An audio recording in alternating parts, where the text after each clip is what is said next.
Yeah, it's your man coming Joshua kanitawaye muyaso aka Babyface ya man surangira ngo murayibona niko mbanimereye uri buzemo ndabanza nkora ibintu byo gukora indirimbo nyine cyo gihe naturikaga indirimbo z'abamed ngwihebi ndibi unumundi narabinyebo bihikanduvabu nibyibaginara na warukozi wahikandu gaheka munuti bwa ku itekezoro binjebya ribya wowe sagu kugira ngo hatagira kuko uranyura mu banyeshuri hatagira n'umwe kompepo za envelope kugira ngo babarayimaye bamaye envelope ububira barambesheje abanyeshuri tugeze muri domu ngo dufungure kuko amadolari ntago baremereye sanga hari mikaye shangwe izadufasha imyigire yacu ngo ikaye n'ikaramu.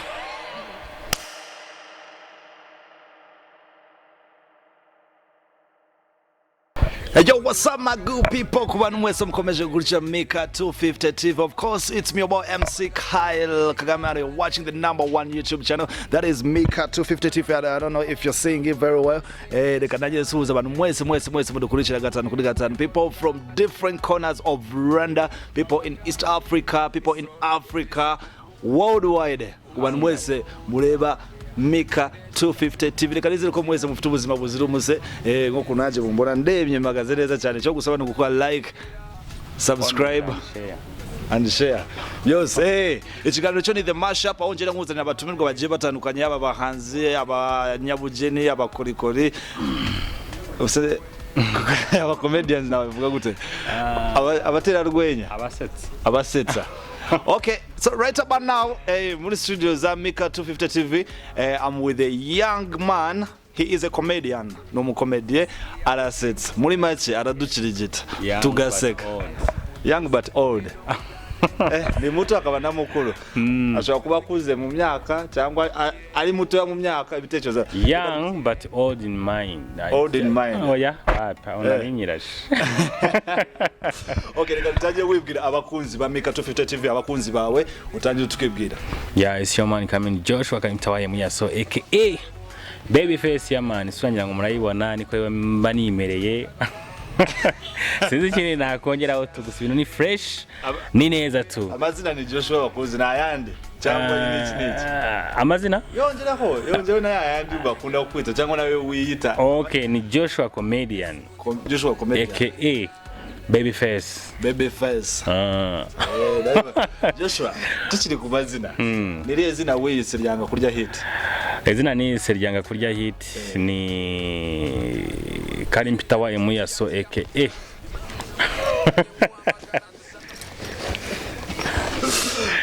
Eliya zina bazi risubiremo gatoje Karimpitawa Karimpitawa riri mu Kigande. Okay.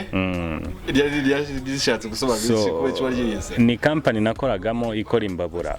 Okay. Nakoraga kuri reception. So rero kuba twakoranaga n'abagande nyine batandukanye yakoreraga ari Rwamagana. Okay. Then twanyine tugira urwenya ibice tugatera brage ibintu nk'ibyo ngibyo. So numva Ikigande. Okay. Ariko araho arubugamo nyine bavugamo runaho ugasanga nsanga nkoswe kuko merukayo nka 2 gutyo 2 kangaye. Okay. So rero iryo jambo bakunda kurivuga nyine nge nakunda nyine kubabwira ngo ndyabana ndyibyuki. Okay. So rero bo bakambwira nyine ngo Karimpitawa nyine bashaka kuvuga ngo nyine wishatse kuvuga ngo ni nka condom. Niko bishatse kuvuga. Okay, kazaca he bitewe ni garo ufite. Okay. Bizaca he iyo. Okay. Ubu kweri wayambara bikavamo. Okay. Wowe urafata umunyururu ukawambika ishashi ntago bibazo. So rero nanjye umubire yari abagana nyine bakunda kugira stories nyine iyo baganira igihe batera story hari igihe ubuganira nawe ukabona man ibintu mumavugana nyine babisekeje n'ururimi nyine ruri fan ukuntu nyine tuyuganira n'umuntu kurya umuntu asa nkaho uganisha mu ma jokes. So rero naza mu gitondo buri ku kazi Karimpitawa uwaze Karimpitawa uyaze. Uyaze. Sina yararyise ryanga kurya hit niko atubwiye. So tutarajya kure reka dutangire kuri career yawe. You a comedian. Yep. Ubimazemo igihe kingana gute? Ubu ngubu navuga ngo bimazemo nk'imyaka 20 ni 20 yuzuye urebye. 20 yuzuye. Ariko professionally ni nka 5 years. 5 years, okay. Nukuvuga iyo uvuze imyaka 20 nukuvuga ko ukiri umwana. Nyiri umwana muri primary mu rugo. So, nari ndi fane nyine mu rugo kenshi ntabwo nari ndi fane kuko nari mfite jokes ukiri umwana. Okay, nyikiri umwana I used to copy internet jokes. Okay. Kuko gukopinga burya nago gukopera naga ari ibintu nyine gushishwa naga ari ibintu nyine ari giye ureba cyo kuko nakunda kuba ndi ku bintu bya social media cyane. So nanone nkanakunda n'abanyarwenya kubareba ba Pablo bande stories nyine abantu bagenda bakubwira byagenda gusesa bya kera. So I used to go on net cyangwa se nkabwira story runaka ugasanga ari nka story nigeze kubona kuri Google zamani yavugaga ngo yabaga nko muri class nyine yavugaga ngo ni ngo akunda abana baba bari nko mu ishuri umwarimu yabajeje umwana ngo class yabaje nyine class you can give man animal assess with letter E umwana umwe baramanitse yes tell us ubwo nyine nahise niba yes Joshua tell us nibwo nahise nishyiramo ndanye ndamanika ndanye nitavuga ngo teacher nani animal assess with letter is elephant. Clap hands for Joshua. They clapped hands. So after clapping hands, the teacher added, Joshua, can you now collect them with a nice answer and tell them another animal that starts with the letter T? I said T. 2 elephants. Oh.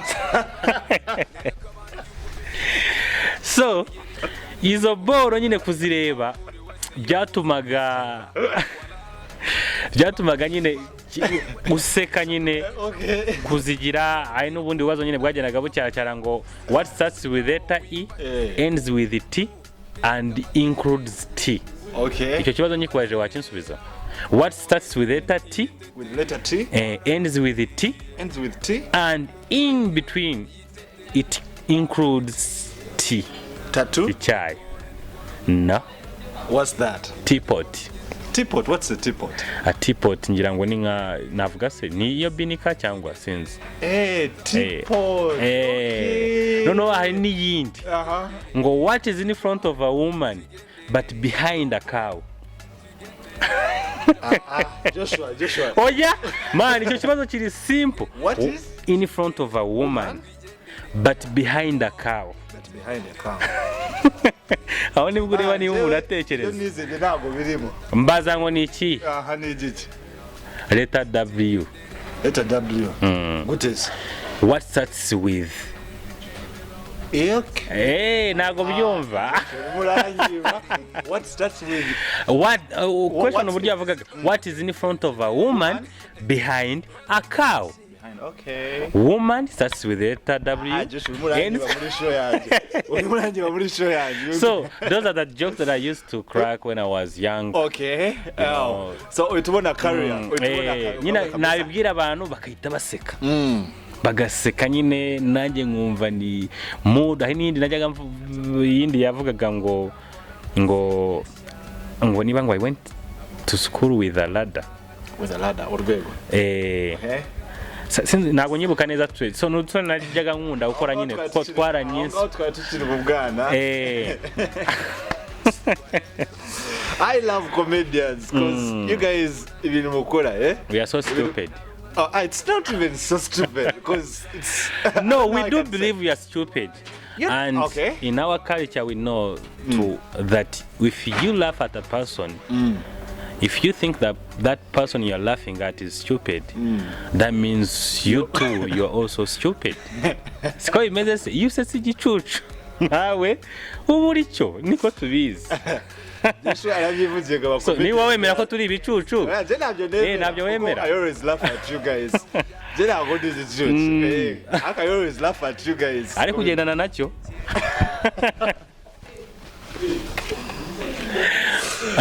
Joshua, reka tuve kuri tukiri mu bwana. Urakuze umaze kubona ko ubimaze kubona ko inzira yawe ugiye kuba comedian. Right? Byari bigoye guchuzinga that career? Byari bigoyemo. Byari bigoyemo kuko ku babyeyi banje navuga ko bari too harsh. Ariko mu buryo bwo kugira ngo bagukuze nyine ujye mu muco nyine wabo runaka. So nago navuga ko nyine ari uburyo nyine ujya mu kintu runaka ugasa nkaho nyine ababyeyi babona ko nta musaruro wacyo.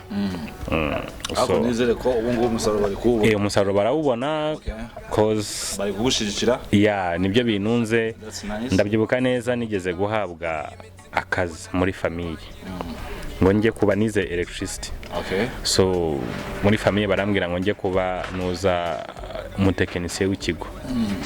So kuba umutekinisiye w'ikigo nibwo bwa mbere nari nyinjiye neza muri industry noneho fresh nkorana na comedy night yacaga kuri RBA. Ntabwo navuga ko nabonaga amafaranga. Nta mafaranga nabonaga. None umubyeyi barambwira ngo njye kuba umutekinisiye w'icyo kigo ntagombaga guhembwa amafaranga kandi menshi hafi nka 200 cyangwa 500. Ndanje ndabakatura bizi ntaho ndi bujye. Ndi muri kariya yanjye ngomba kumenya nzigiye nabishyizemo kuko nabihereye kuva kera. Rero mfite aho nshaka kugana runaka nanga kujyamo nguma ahantu hatamemba. Umubyeyi yavuze iki? Asa umubyeyi nyine batangira kwifata nabi ngo uyu mwana yanshobeye cyana kidatekereza. Sinzi kabisa uko those are the same people usitse na none. Ku buryo ashobora kureba nyine video akavuga cyana yana kimeze fresh gifite content kiransetsa n'amafamilie bandi bakabivuga nyine tu. So rero ariko sino kuvuga ngo wenda ni ibindi bindi iyo usanga ntago ari RBA. Ntago nari gukomezamo. Cyo gihe nyine ashaka kuba umusitari byasana kugira ngo abantu bamenye abizi kugira ngo ugira ahantu ujya n'ubundi bisaba yafe mu runaka. So kubera RBA ndavuga ngomba kugumamo ngomba gukomeza muri no industry kugira ngo menyekane wenda wasanga ni kuko nari nzi ko iyo ubaye umusitari deje ugomba kwinjiza amafaranga. So mba ndangije mbigumamo to ababyeyi baranyihorera tu bamvaho burundu ntago bamvuye nyine bya bindi by'iki nyine barandeka tu barebe icyerekezo cyanjye. So kubwa amahirwe ndabikomeza mba successful then finally nahangeze nyine tu ariko nizo mbogamizi navuga ko zabayeho nyine runaka byerekeranye na famiye nyine. Gusa ariko ubu ngubu n'abafana banje noneho n'abafana banje hasi no hejuru. This guy mubona ahanga we went to the same school me and him murushaho mwaka umwe ariko ayo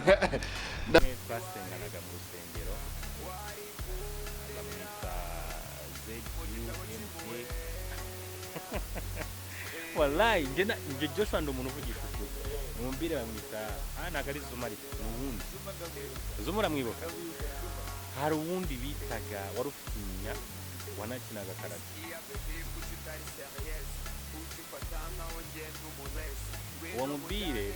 uwo mubire yigeze ngo urabizi ko igihe tuzabishiraga munsi y'igitanda.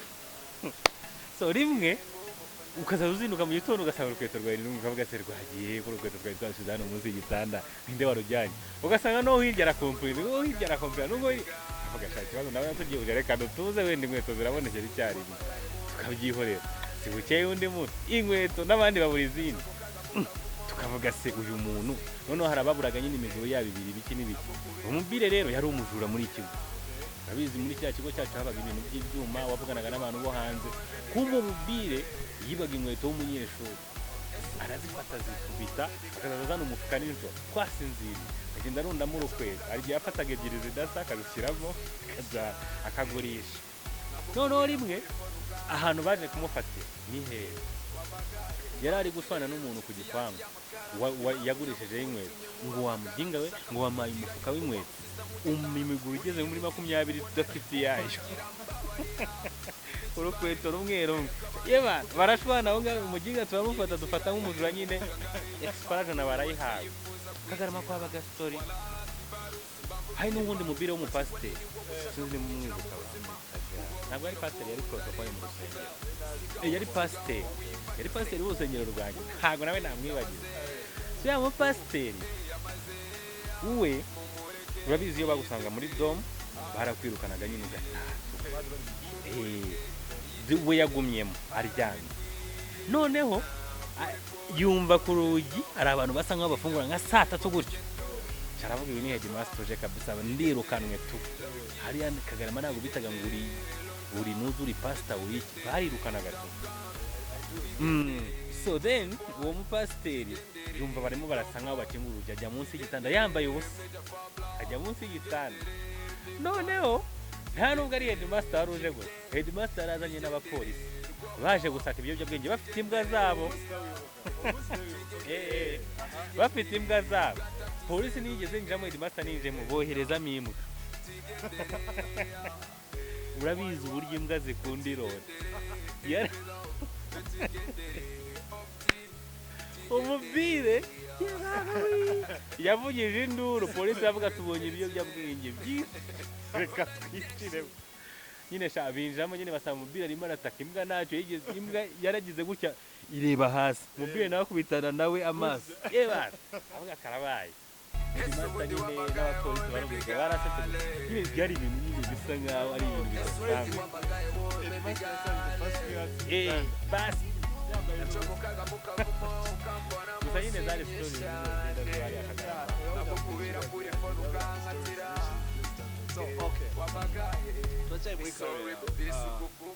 amaze guhitamo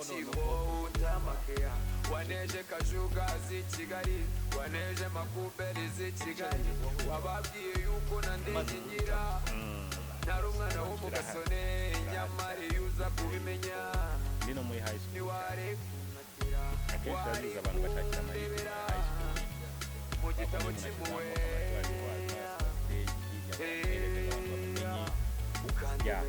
ibyo byambayeho kuko izambayeho cyane nibuka hari iya mbere yabaye ya Saint Patrick so icyo gihe hari habaye show y'abanyeshuri kugira ngo nanjye akazina kanjye kagire nyine banza nawe wari uriye ariko sinzi icyo gihe njye nanze kugira icyo nkuvugisha kuko nabonaga utiga hariya kandi ntacyo wamarira nanzi ko uri nk'umutumire so njye nagiyeyo kwaje ngiyeyo hari akabire bakita Kandera akabire ka ya modo banza bano muri Kabashi wallahi ngiye mvugisha ukuri ntabwo nyambeshye ukuri kw'Imana mvugisha ukuri uwo mbese ujya tunahura naje hashize nk'umunsi habura nk'iminsi 5 kugira ngo show ibe kandi namusaba bro ndi umunyarwenya nkora comedy numvise ngo mufite show hano ni umuntu ukundangiye wa my stage nkagenda nkaperforminga kugira ngo nanjye ngire nese hari ahantu wigeze ubikora nifite akavideo nyine ndamubwira ngo mfite akavideo hano ndamubwira nabonye ari fresh ntari wowe uzaze tubona neza ndabizi nyine umuntu yigize kibanga ndavuga reka nze nyine mbandaje mageze arambwira rero shabro reka mubwira abaperformers ni benshi gusa ikintu nagufasha nuko wakishyura ukinjira ku muryango nk'abandi then ukahaguhereza stage urumva kwinjira byari ashabura byibuka neza wagira ngo niwe wakoze amatike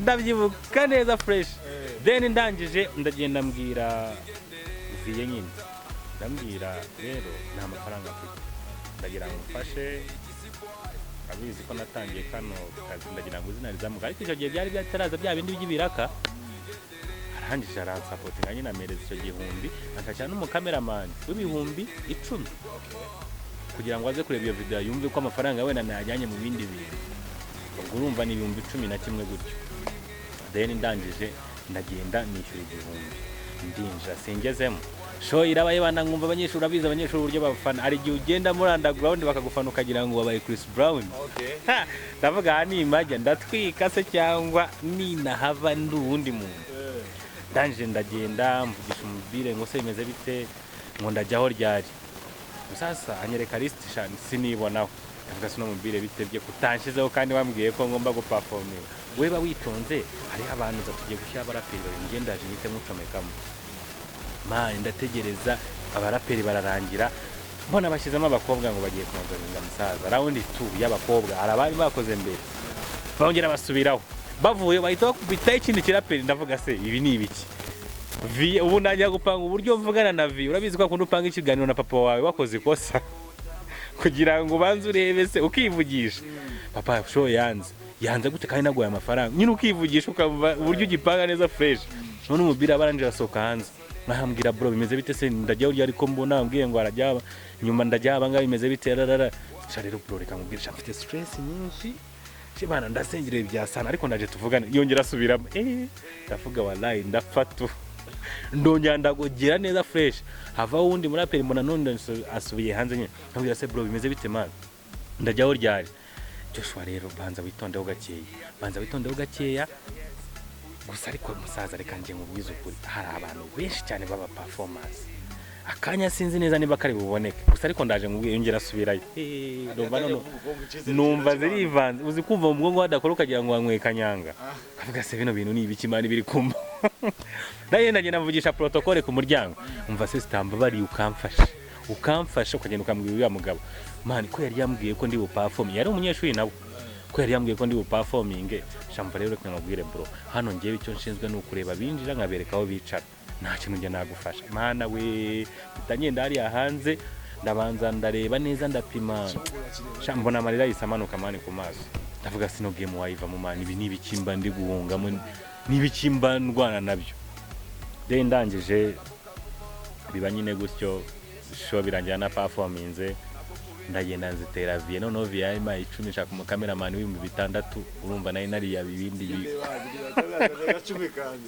ngo yandi yagiye he iyo yari inamba niyongeye banza ari nabyo byatuma tongera kumereza kunsupportinga muri none uza ko yabonaga ari ibintu byo kumurya gusa then birarangira iyo yari show ya mbere nahuriyemo n'imyako iyindi yari ya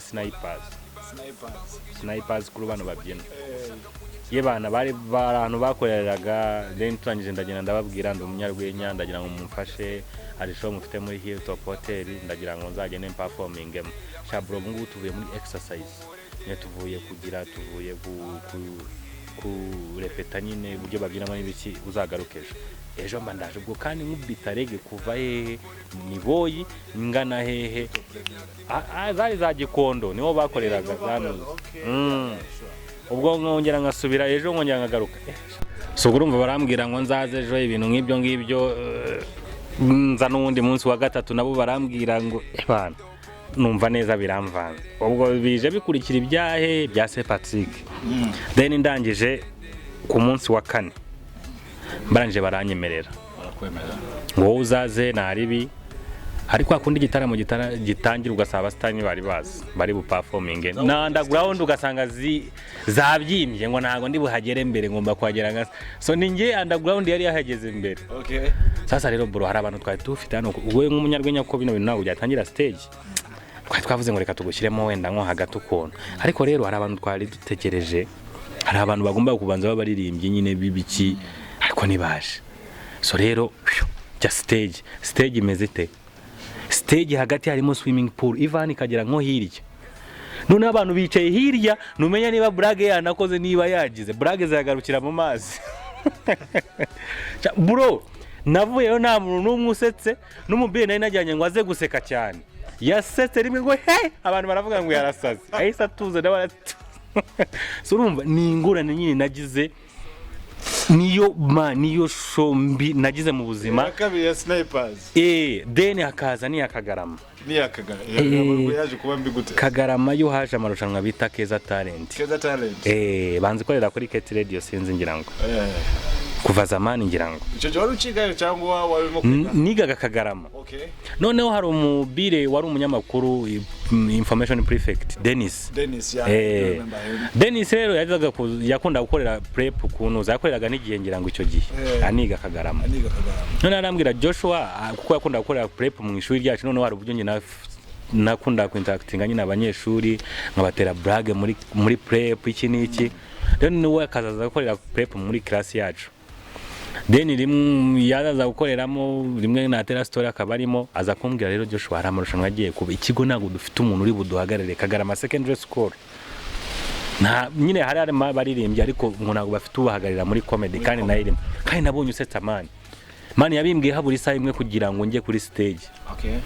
Arangije arambwira ngo Joshua none se nakuntu wagenda ugatera bwa boro dutera hariya muri class ukaduhagararira bro kozira boro zikaze nubwo amena ari ngiye kuri stage.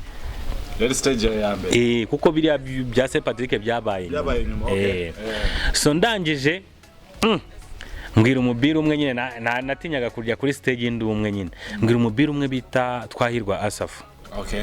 Ndamubwira ngo bro reka dupange boro ngiye kugenda kuri stage ngiye kuzaza nkora ibintu by'amarenga ngiye kuzaza mvuga mu magambo ngiye kuzaza uvuga aya magambo nyine yarasomaga ngiye ndi umunyamakuru nyine ngiye nsobanura nyine nkoresha amarenga. Okay. Bukavuga ngo bakubise ijisho ukifata hano ngo hasi bahamennye nyine ugakora ibintu nk'ibyo.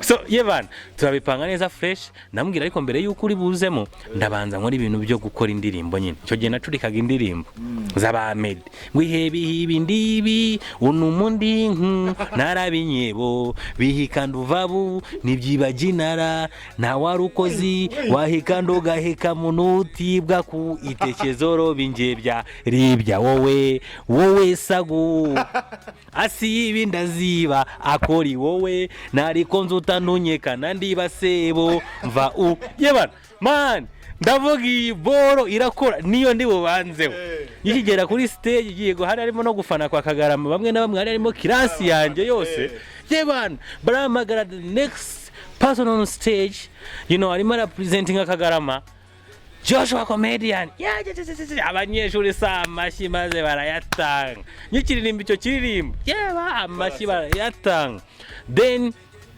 ndaza nkubita nibyo ngibyo byo gusemura n'ibikinkoranye n'uwo mubire mbona abanyeshuri bagiye mu bire ndavuga ngiye ku munyarwenya wa mbere mu gihugu. Okay. Nyita mbyimba ko kanya n'iki rero cyabaye nyuma mbere yuko ibyo bintu tubijyamo Akeza Talent yari yapanze ko izafasha abanyemano kubamenyekanisha kugira ngo baba stari ibikorwa byabo byo kunyi harimo n'amafaranga ariko niyo makuru twari dufite kuko niyo nuza yambwiye Dennis man nda performing man abanyarwenya bose baje kuko byari ibigo byo muri Kigali hafi byajemo nyine byose icyo gihe nahabwe igihembo nka best comedian nyine muri iryo rushanwa muri mu mujyi wa Kigali. Okay. Then baramamaga ko no amarushanwa yari yabereye muri Kagarama ariko nari natwitse abandi bari bafite ibinyarwenya biraho ngaho ibikomedi nyine biraho ngaho bigenda gusetsa umuntu ayizanye kuri stage turazizi za zamani uretse ngiye nari mfite umwihariko wanjye. Okay. So ndangije umwanya wo gutanga igihembo ngo niteguye $1. Bahamagara umuntu wegukanye igihembo cy'umunyarwenya mu mujyi wa Kigali ni Kamindi Joshua natambuke hano imbere uriya yaje nka bodyguard wa undi twakoranye aje amerekeje kugira ngo hatagira kuko uranyura mu banyeshuri hatagira n'umwe kompepo za envelope kugira ngo barayimaye bamaye envelope umubira barambejeje abanyeshuri tugeze muri dom ngo dufungure kuko amadolari ntago baremereye sanga harimo ikaye shangwe izadufasha imyigire yacu ngo ikaye n'ikaramu mana we nahise numva muzunga bari bakubwiye amafaranga bakwica mu mutwe ngedeje napangaga kantine ndageramo mbyimbe nahise nekeza akawunga ndakarya ni mugoro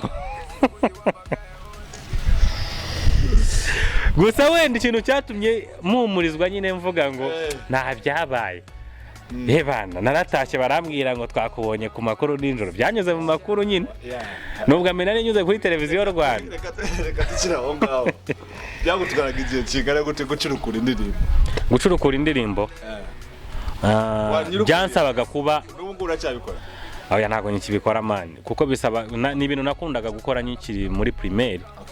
Kuko iyo ndirimbo kugira ngo njye kuyicurika nayikoze primaire urabizi ba Medi barabakera 2007 2000 gutyo so nakundaga kubiririmba zamani nkabiririmba muri primaire so bingumamo fresh nyine mu mutwe nako byagiye muka samoya gace samoya bisaba indirimbo iyo nyize mu mutwe iyo nayifashe uzi mu mutwe ubungu karimo guhitse ubungu iri mu Gishinwa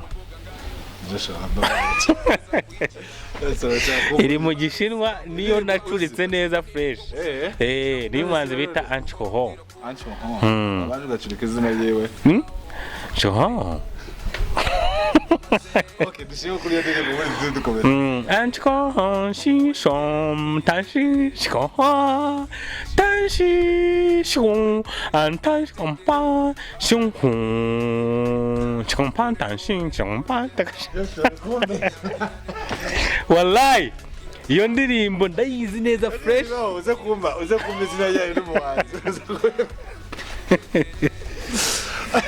birasa kuba indirimbo nyizi zuri kumbwira ntazo nzi rero mu gihe nari nayiboroka nakuntu wambwira ngo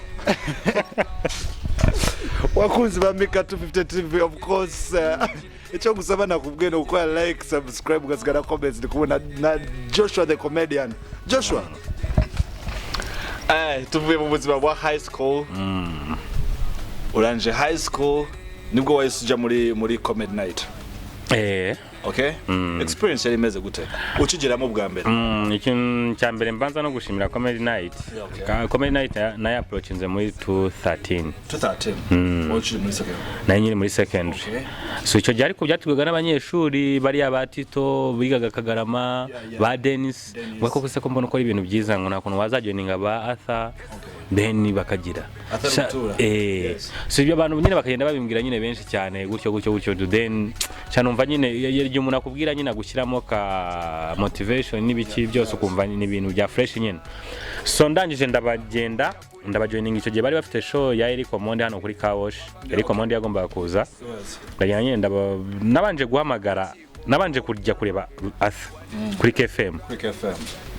KFM angezeyo Arthur arambwira Joshua imeze gutya na gutya mba ndi busy nago nkunda kuboneka kenshi nago nyine ibintu bya comedy night yakunda kujya kenshi yajyaga kuri stage bitewe n'akazi nyine kandi arambwira ngo reka nkwereze namba za manage wa comedy night then ugende muhure nyine then ndangije ndagenda arazimereza nyine turavugana arambwira ngo wowe ngo abantu dukorera rehearsals niba ari hano ni Derwate kuri peage hano uzamuka ruguru gutyo hari inzu gutyo aho niho bakunda gukorera nyine tu then ndangije ndagenda ndabegera ubwo njyana brage zizazi n'ubundi zindirimbo zo gucurika iyo nayibagiwe njyana nabyenda gusetsamo nyeya n'undi munyarwenya nasheshuraga bitaga Pablo nyine hari brage ze nakunda gufatana nkazipafunwa mu mashuri abanyeshuri bakajya mu birere nyine tu then ndangije ndagenda ndazibatera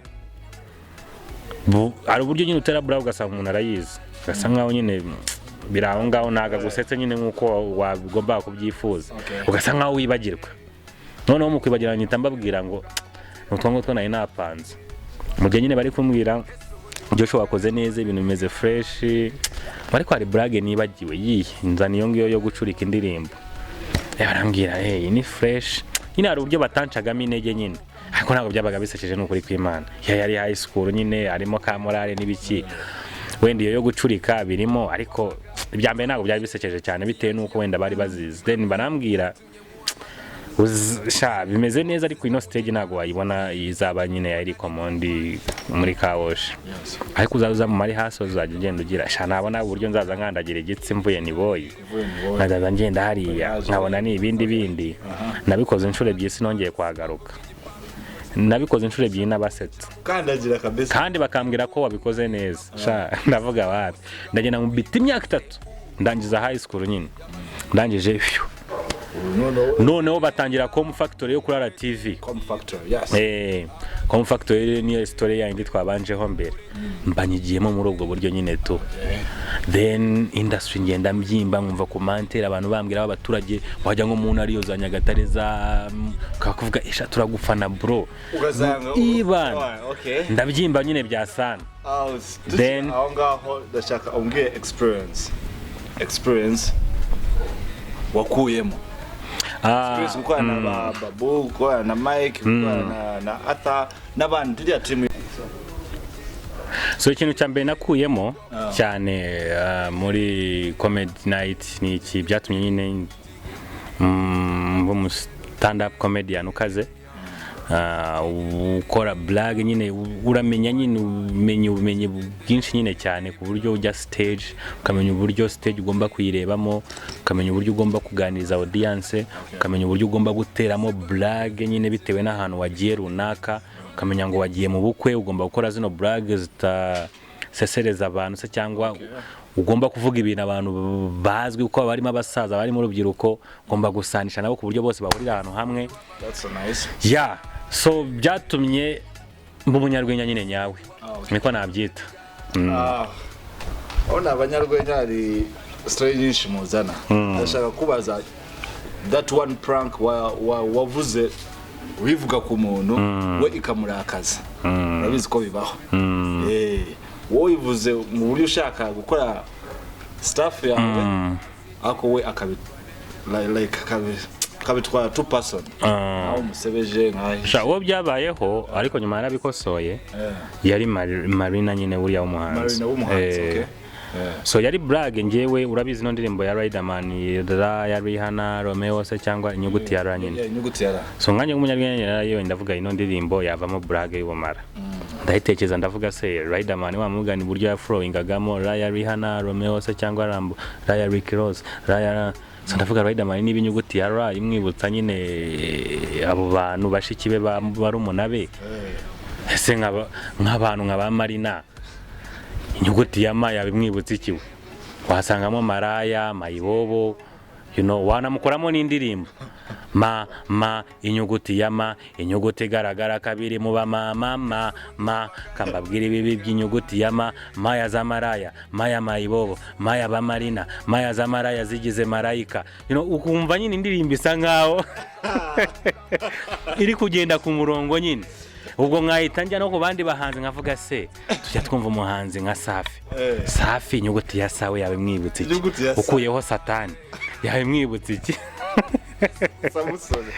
wajya wenda nko kuri barutura araho Riderman yaririmbye ngo rutura tera bari kwire ngo raya barutura itera bari kwirekura ariko yarabyishe yakoresha izina rye bwite rya mbere ari ryo Nkusi Arthur inyuguti ya na aho dusangamo Nyabingi na Wambogo abantu nyine nk'abo ngabo wajya nko ku muntu nkande wundira bashadibu bose ni satani urumva ariko waza nko kuri ngewe inyuguti ya ja ariyo Joshua nyine inyibutsa papa wanjye ari we Jesus my sister Jordan Sparks my brother Justin Bieber urumva reka tugera ku ndirimbo ya Nelinga arimo uheruka no gukora challenge iriya ndirimbo yo wayibonye gute? Iriya ndirimbo yari fresh nyine yari nkunda gukora challenge nyine bya sana ku bahanzi nyine bagiye batandukanye so yari challenge ya fresh isa nkaho nayo nyine ishobora kubangamira uruhande rumwe rundi ishobora kubangamira Lirigi kuko nsa nk'ari kuko bari abantu bari muri ngira ngo ni na same age niba nibeshye mukuru kuri rero sure yavutse ryari simbiza ariko nyine okay reka tubyemere ariko uramutse uvuze ngo Lirigi na Bruce Melody ninde mukuru biragaragara ariko bari yabo umwe ashobora kuba mugufi wenda umwe akaba muremure cyangwa bakaba bareke ariko ukavuga ko ubuse we nungana na makanyaga munuza mu gihagararo se cyangwa wenda muki gihagararo mu myaka basi murangana ariko uramusumba mu gihagararo so rero Lirigi we ubona ko nyine size ubona nk'ari zimwe iki abantu impamvu bashobora wenda kubyitanya wasanga nuza ari mu nuza kubera ko ari we watangiye nyine cyane Lirigi ari we watangiye mbere uramutse bivuze gutyo igisupusupu na nuza buriya basa nkaho nuza Bruce Melody yaba aruta igisupusupu niko twatubyita kurikije kariyeri ariko deshwe tuve iyo ngiyo ni challenge nyine dukora nabaye ba comedians wemera Chris worldwide ngewe ari ibintu abanyarwenya hano bajya bitira ugasanga baje nk'umunyarwenya ngo umunyarwenya ni kwinspira ku isi ninde ugasanga aravuze Kevin Hart Okay. wamubwira brag imwe ya Kevin Hart azi nta nimwe kubera ko ari wa muntu uri superstar wo hejuru akumva ntiyavuga umunyarwenya wundi wo mu Rwanda kubera ko iki harimo ihangana ndakubwiza ukuri ihangana ryo ntabwo rya ribura ukasanga uri nko kuri radio bagutumiye cyangwa ugasanga umuntu ari kundeba kuri YouTube hano ahise ashyiraho commentaire umunyarwenya mugenzi wanjye ngo icyo cyane nimuzakiganiro ntabwo gisekeje ni umunyarwenya mugenzi wanjye uri nko kuri radio bayereje abantu bakuvugishe bagutumiye haro ni umunyarwenya mugenzi wawe icyo cyana rwose brage zacu ntabwo ari nziza nimuzakigarure nyine ugasanga nyine karima arabura kuvuga abanyarwenya bari mu gihugu cye simvuze ngo bamvuge nta nibyo nshaka rwose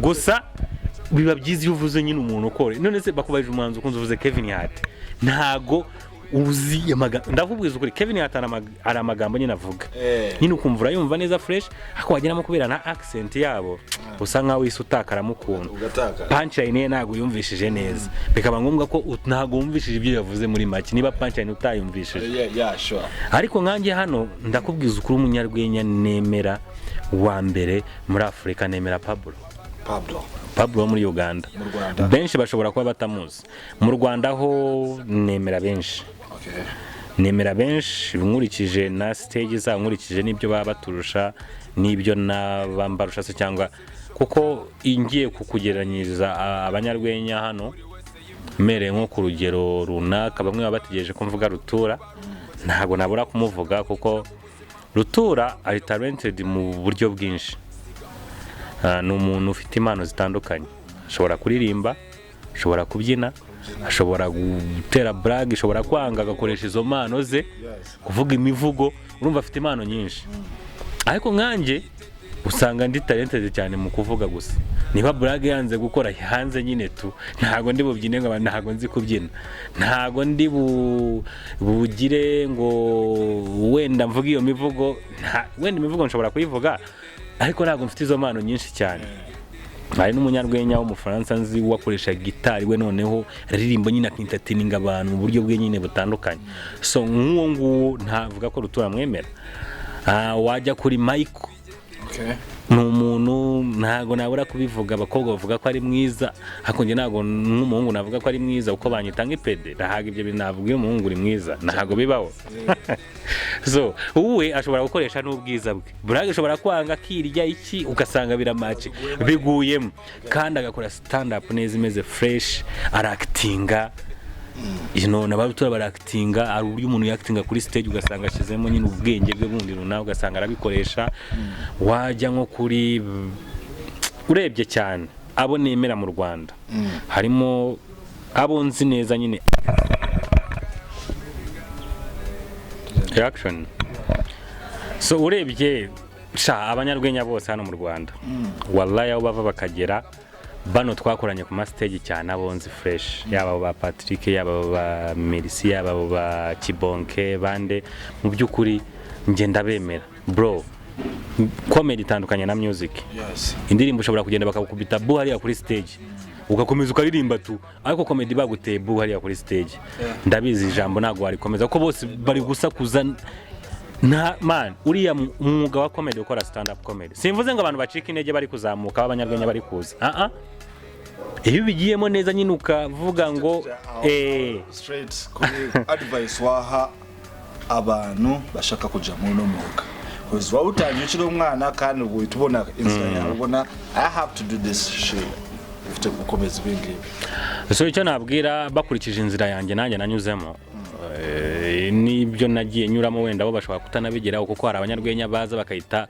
ako kanya bagwa nk'abayigorma abantu bajya babivuga ba Neringabo ntago ntuzayigeze bagora cyane bo bahise biza biri ku bitatu so nucika intege ntuzite kuri zo bu ntuzivuge ngo yavuze ngo ntago sekeje ni benshi babitubwira commentaire turazireba kuri YouTube abantu bavuga ngo ntago bisekeje ibyo ukora wowe ngo bibanda kuba pasteur utukangwa iki abantu nyine batari bamenya comedy benshi babaho rero witaye kuri zo commentaire zabo kabisa aho kanyura rangira sicyo nakubwira never give up man you're the best kabisa. You're the best. Thanks. Jewe kabisa ku bakunzi ba Mika 250 TV, ku bakunzi bawe bose baragukurikiye. Mike ngiyi ndayigwa ndashaka kuyiholding uje kwanza tubwire platforms zawe, like media platforms. Ubundi gire n'ikintu tubwira. Ibaze wallahi. So wenda ku bantu bakeneye kumenya social media zanje ni Joshua Comedian zose, yaba YouTube, Instagram, bashaka kwifuza kureba video za Joshua, kuba batambona nyine bashaka kuba bambona comedy zanje no kujya kuri YouTube channel ugakora subscribe and share. So ikintu nababwira cyo cyambere wenda nka message mu cyongereza hari akantu kaka message nyine kavuga cyane, ndimo ndahumuriza abanyarwenya cyane abandi bantu, kagira kati ngo if plan A doesn't work, don't worry, there are still other more 25 alphabetical letters remaining, so you can use plan P, ariko nugera kuri X menya ko waforinze nyine byanze neza burundu. So iki kintu nshaka kubabwira ni nkikira abantu mujya mumbaza muri commentaire Joshua ngo na ujya usenga, ndagira ngo mubasubize ku mugaragaro, ntago nyansenga. Impamvu nasenga muri Bibiliya yaranditse ngo tinya Imana, ngiye niyo mpamvu rero nayitinye, niyo mpamvu najya no mu cyumba cyayo. So hakuze kujya mu cyumba cya papa wawe wari wakijyamo batagwaye uburenganzira.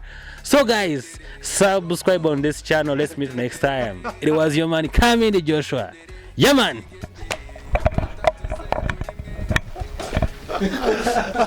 All right.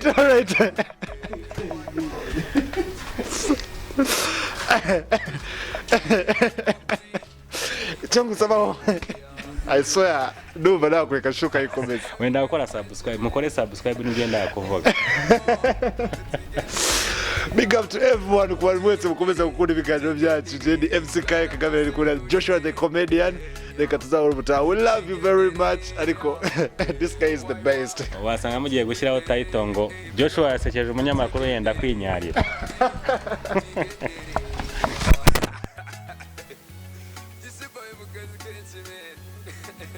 All that gang shit.